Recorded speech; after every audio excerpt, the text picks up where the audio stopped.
et jaune dans la Sarre. Un événement original qui a su fédérer à Sarreguemines la course de canards en plastique organisée par le Lions Club. Une idée qui a germé il y a un an dans la tête de la présidente Sabine Gay. Et dimanche, 5000 canards ont été jetés dans la Sarre. Sur les berges, de nombreux spectateurs sont venus assister à la compétition. Ça me fait super plaisir et c'est surtout un grand soulagement que ce soit super bien passé. En fait, on s'est quand même posé la question de se dire est-ce que ça va fonctionner. Et c'est vrai que ça fait un an qu'on travaille dessus et ça c'est finalement on est content du résultat. On peut faire ouf aujourd'hui. Chaque canard était numéroté. Comme pour une tombola, des bons étaient en vente pour remporter un lot. Ici, pas de tirage au sort, ce sont les 170 premiers canards à franchir la ligne d'arrivée qui ont permis à leurs propriétaires de remporter un cadeau. Alors c'est un bon pour un voyage, c'est un bon de 1 000 €. Oui. Donc il va vous partir où vous voulez. Rien n'est laissé au hasard. Le Lions Club a été épaulé notamment par le club de canoë-kayak de Sarreguemines pour qu'aucun canard ne se perde en route. Et un huissier de justice était présent à l'arrivée pour contrôler le bon déroulé de la course. Un événement qui a remporté un joli succès avec plus de 4000 tickets vendus. Les bénéfices seront reversés à la Ligue contre le cancer. Et le Lions Club de Sarreguemines a déjà en tête la prochaine édition. C'est une première, mais on sait que pour la prochaine fois, il y aura des choses à modifier et ça sera encore mieux. L'après-midi s'est achevé avec des concerts d'artistes qui ont chacun remporté le concours de jeunes talents organisé par le Club Service. Entre les rires et la tristesse, cette vie nous aura à l'usure. Faut profiter de sa jeunesse sans jamais détruire son futur. Je pars, je vole, je rêve et je m'envole, chercher mon étoile, demain se dévoile. Je pars, je vole, je rêve et je m'envole, vive mes illusions derrière l'horizon. Les automobilistes doivent prendre leur mal en patience. La circulation est actuellement perturbée au centre-ville de Rohrbach-les-Bitches. Le département de la Moselle a pour objectif de réaliser des travaux de réfection de la chaussée à partir du feu tricolore, rue des Alliés, en passant par la rue de Sarreguemines jusqu'à la sortie vers Gros-Réderchin. Un chantier qui durera jusqu'au 26 juin avec la mise en place d'une circulation alternée. Là où le département avait conscience, je pense, de la difficulté, c'est que c'est quand même l'axe routier le plus fréquenté quasiment de l'arrondissement, puisqu'on a quand même un nombre de véhicules, on est pas loin de 10 000 véhicules au jour sur cet axe. Donc forcément, il n'y a pas trop de voies de déviation possibles facilement. Et là, malheureusement, sur Rohrbach, on n'a pas vraiment de voirie secondaire où on peut faire dévier toute la circulation. La municipalité avec le syndicat des eaux profite de cette réfection pour notamment renforcer et moderniser le réseau d'eau. La commune est consciente des difficultés engendrées et demande aux usagers de la route d'essayer d'adapter leurs déplacements. Je pense notamment aux personnes, par exemple, qui se rendent sur la zone commerciale et qui il y a la possibilité de passer, par exemple, par Battevillers pour contourner Rohrbach. Pour les personnes qui viennent de Binin, il y a la possibilité de passer par la rue du Moulin, par exemple. Il y a différents itinéraires de déviation de contournement. Donc, il faut vraiment un peu adapter ces trajets et puis essayer de contourner le centre-ville de Rohrbach durant les heures de pointe. C'est un temps d'attente supplémentaire pour les automobilistes, plus ou moins important en fonction de l'heure de la journée. Pour cette professionnelle de la santé, cela pose des complications. Là, ça fait 10 minutes que j'attends pour passer, pour accéder à mon cabinet, donc c'est un peu long. Les patients sont quasiment tous en retard parce que ils sont bloqués dans la circulation. Ils ne peuvent plus se garer sur le parking qui est complètement bloqué. La municipalité informe le public de l'avancée des travaux sur sa page Facebook. Une phase de travaux nocturnes aura lieu durant la semaine du 22 au 26 juin de 20h à 8h. Pendant cette période, la circulation sera interrompue de nuit sur le tronçon concerné.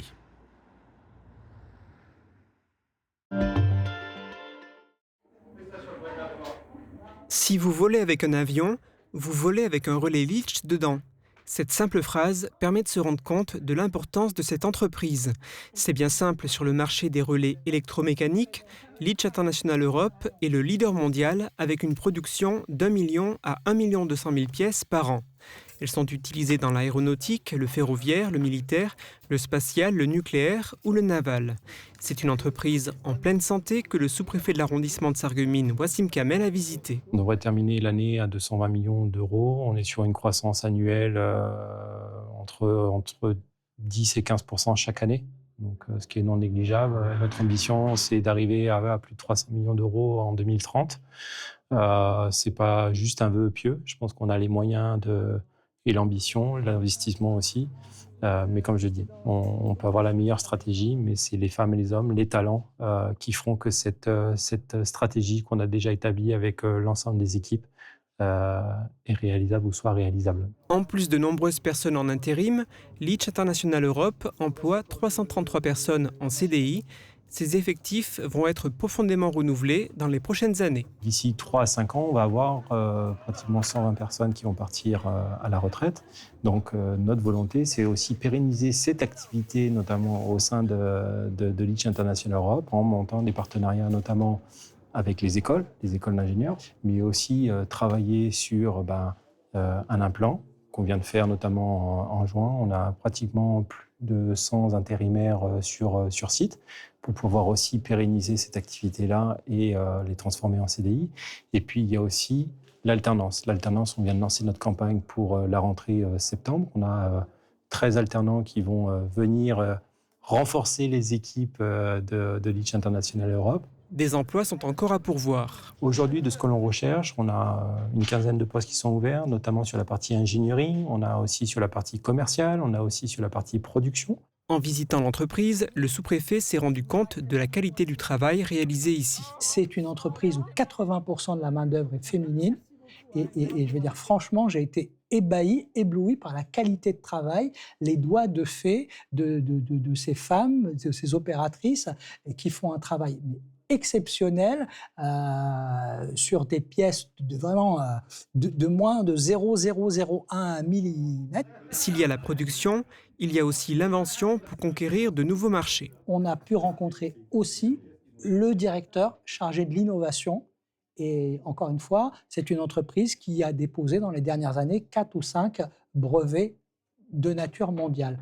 Donc oui, je suis particulièrement heureux à Sarralbe de voir cette entreprise performante exister, perdurer et se projeter. Installée dans la région depuis 1982, Leach International Europe espère y rester et prospérer encore pendant de longues années. Tu appuies sur Total et tu dis à maman, ça fait 5,20 €. 5 € par carte. Elle paye par carte. Alors là, ici, c'est carte bleue. Voilà. Tu dis qu'elle peut mettre sa carte dedans. Mets ta carte dedans. Ils ont la possibilité de voir l'envers du décor.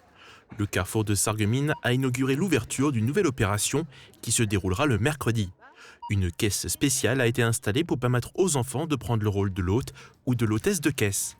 C'est une première pour cette grande surface. Afin de transformer un peu la corvée des courses en opération ludique, ce qui permet à eux d'être contents, aux parents aussi, parce que voilà, leurs enfants ils sont fiers de pouvoir passer derrière la caisse et tout ça. Donc c'est une caisse qui va rester permanente maintenant. Il y a de la demande, ils aiment bien passer aux caisses automatiques pour pouvoir passer les courses et tout ça. Cette opération aura lieu en continu chaque mercredi de 15h à 17h pendant toute l'année. Une situation amusante pour les parents et leurs enfants qui scannent les courses de la famille. Je trouve ça bien. En plus, elle adore faire les caisses automatiques, donc maintenant elle voit ce que c'est en vrai. Mais c'est bien, on avait déjà des enfants qui ont vu notre publication sur Facebook et puis du coup sont venus exprès pour faire des courses. Et puis j'ai fait venir mes filles qui étaient toutes fières du travail de maman et qui voulaient à tout prix essayer. En récompense de leur action, les jeunes reçoivent biscuits, jus de fruits et peuvent même choisir un ballon. Ils repartent également avec un diplôme à leur nom. Le carrefour de Sarreguemines a d'autres projets d'animation dans les cartons qu'il souhaite mettre en place dans les temps à venir. Merci mon grand. Merci. And Metz, une image vaut parfois bien plus que 1000 mots. are the Final Four champions. Metz Handball est enfin sur le toit de l'Europe. Des années de construction, de travail et de sacrifices. Des années marquées aussi par les désillusions et les rendez-vous manqués. Mais cette fois, les Dragons ont atteint le sommet du handball européen. Je sais même pas quoi dire, c'est dingue, c'est incroyable. Le match, tout ce week-end. Très vite, je pense à ma famille, aux gens qui comptent, particulièrement qui sont dans les tribunes, et puis à toutes celles et ceux qui ont encore fait le déplacement. Participer au Final Four était devenu une habitude pour Metz Handball. Restait à franchir cette dernière marche, ce plafond de verre qui résistait encore. plus beau jour de ma vie. Regardez ça. Tout le monde est content, tout le monde est heureux. On est premier champion d'Europe, on est sur le toit de l'Europe. Je dois dire, j'ai versé quelques larmes. J'étais trop émue. Ah bah oui, c'est un rêve. On a même l'impression que c'est encore pas réel, quoi. On n'arrête pas de dire on est champion d'Europe, on est champion d'Europe. Et tout cela grâce à un parcours incroyable. Samedi, en demi-finale, face au CSM Bucarest, Metz Handball affichait toute sa puissance collective, portée également par des performances individuelles de très haut niveau. Victoire 32-27, les Dragons décrochent la première finale de la Ligue des Champions de leur histoire.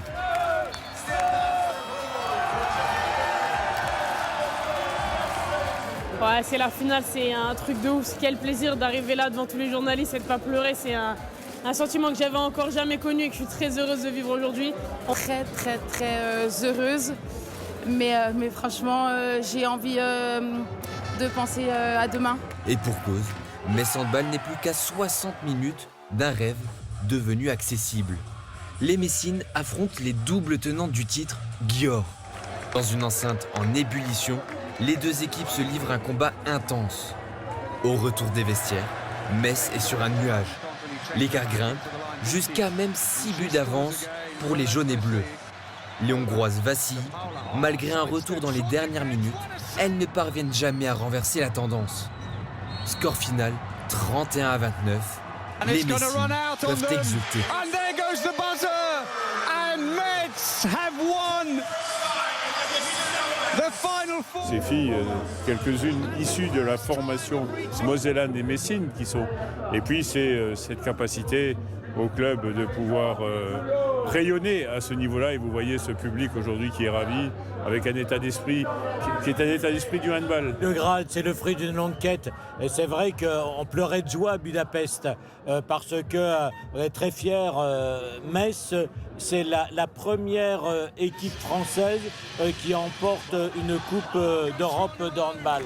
Et comme un symbole, avec 12 buts inscrits en finale, Sarah Bouktit est élue meilleure joueuse du Final Four. Depuis que je suis dans le monde centre de formation professionnelle, c'était mon rêve ultime de la gagner, et surtout avec Metz, et je m'en suis jamais caché, je l'ai toujours dit haut et fort, qu'on pouvait le faire et que j'y croyais. La pivot française quitte la Moselle par la plus belle des portes, celle qui mène désormais Metz Handball dans une autre dimension. Championne d'Europe. À jamais les premières.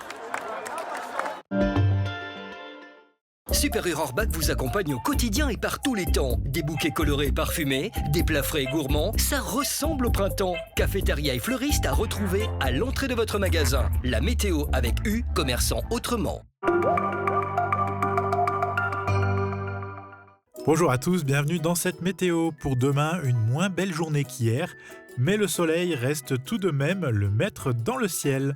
Les températures 19 degrés en matinée et 22 degrés l'après-midi. Demain, n'oubliez pas de souhaiter une bonne fête aux Élise. Très belle journée à tous sur Mosaïque Cristal.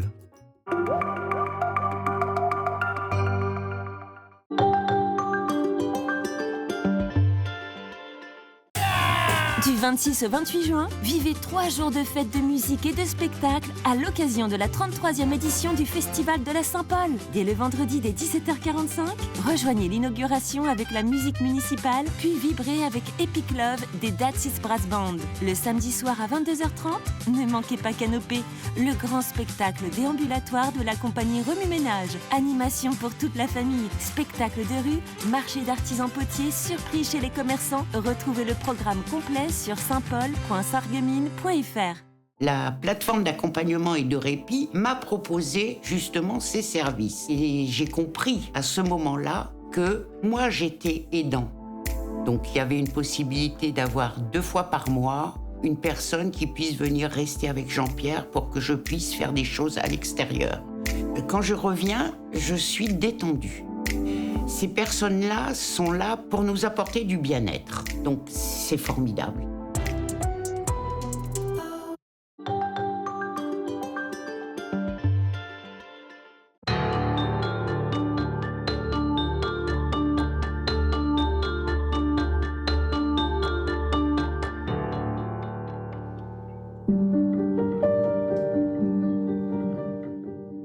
Le village de Didin, situé à 10 km de Sarreguemines, s'étend sur 300 hectares.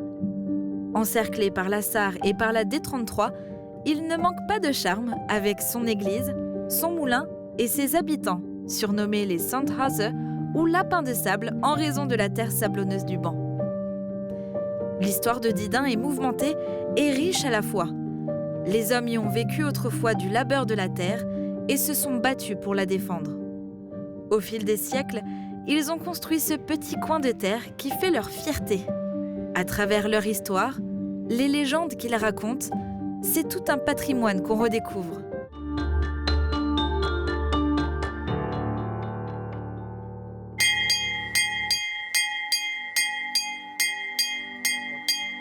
Bienvenue au moulin de Didun. Donc vous êtes ici devant une des plus anciennes bâtisses du village, puisque ce moulin date historiquement de 1640. 1640 est la date de première mention de ce moulin. C'était en fait l'époque de la sinistre guerre de 30 ans. Le village de Didun était complètement détruit, comme bon nombre de villages également aux alentours. Et du moulin, il ne restait que les 4 murs. Et on sait, de par ces sources historiques, que c'était un moulin à farine, de seigle et de blé.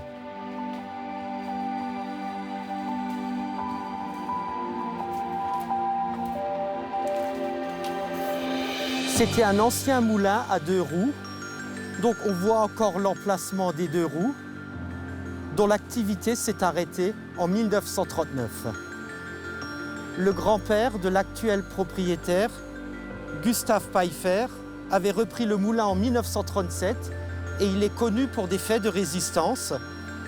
En fait, il a caché des prisonniers aux nazis. Et malheureusement, il a été dénoncé en 1944.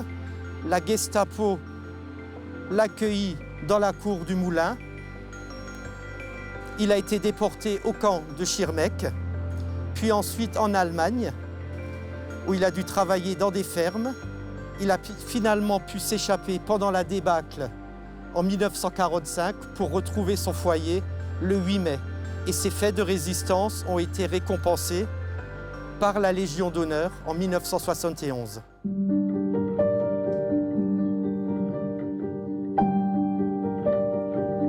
Comme vous voyez ici, on est dans un cadre naturel vraiment très préservé. Derrière nous, on a le canal d'amener de l'eau qui alimentait le moulin à l'époque, moulin dont l'activité s'est arrêtée en 1939. Juste derrière, vous avez la Sarre et encore derrière, vous avez le canal des Houillères. Alors, qui dit Sarre dit aussi éléments en furie. Et effectivement, autrefois, il y a eu des crues mémorables au niveau de cet endroit.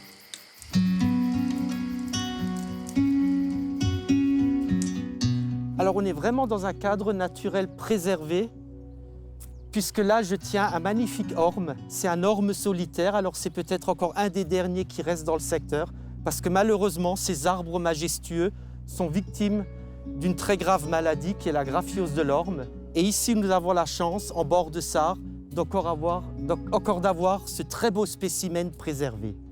Mais au bord de Sarre, on ne trouve pas forcément que de belles plantes ou de beaux arbres. Il y a également un personnage sinistre qui peut rôder, qu'on appelle l'homme au crochet ou le Hokemon.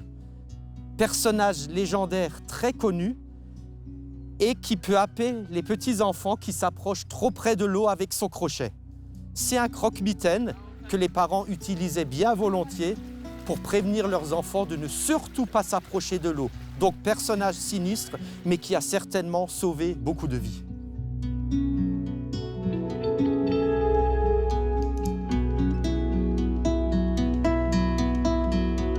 Le village de Didun est peuplé d'à peu près 180 âmes. Alors vous voyez derrière moi des vieilles maisons qui datent du 19e siècle, dans la pure tradition lorraine. Ici, des maisons à colombage, nul besoin d'aller en Alsace pour en trouver. Alors c'est un village qui est mentionné pour la première fois dans l'histoire en 1200, sous le nom de Düdingen. Et il a appartenu dès cette époque aux moines de l'abbaye de Tolaï. Ce qui fait le charme de ce village est sa structuration en village-rue.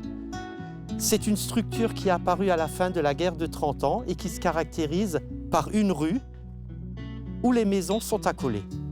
Si vous regardez au niveau des maisons, elles sont bien en retrait par rapport à la route, ça correspond à ce qu'on appelait autrefois les usoirs. C'est là où les gens, les agriculteurs, beaucoup d'agriculteurs à cette époque, la population était majoritairement agricole, c'est là où ils mettaient tous leurs ustensiles de travail, qui pouvaient mettre leur bois, que se trouvait aussi le tas de fumier, etc. La place centrale du village, où on voit encore d'anciens abreuvoirs. Sur cette photo de 1937, on voit que c'était l'endroit où les agriculteurs venaient faire abreuver leurs troupeaux. L'eau, pour ces gens, était absolument important, que ce soit pour arroser leurs récoltes, mais aussi pour faire abreuver leurs animaux.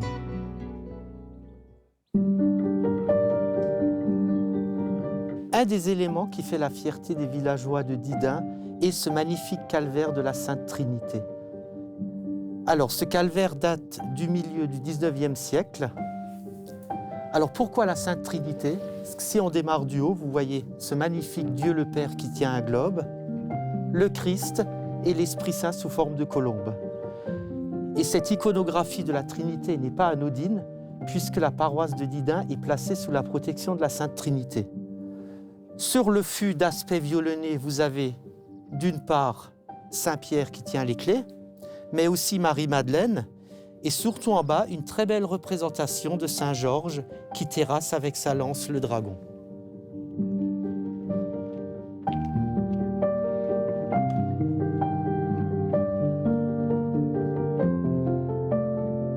Nous voici dans l'église de Didin, église dédiée à la Sainte Trinité. C'est une église qui a été construite en 1762, qui a été rénovée au XIXe siècle. Et dans cette église se trouvent plusieurs trésors architecturaux. Alors il y a le très beau maître-autel de la Trinité, mais aussi le devant d'autel, cette très belle scène qui est classée à l'inventaire des monuments historiques depuis 1978. Le maître-autel de style Louis XV a été installé à la fin du XIXe siècle dans l'église. Il est également dédié à la Trinité et il nous vient de l'ancien couvent des Capucins qui est maintenant l'Institut Sainte-Chrétienne de Sarreguemines.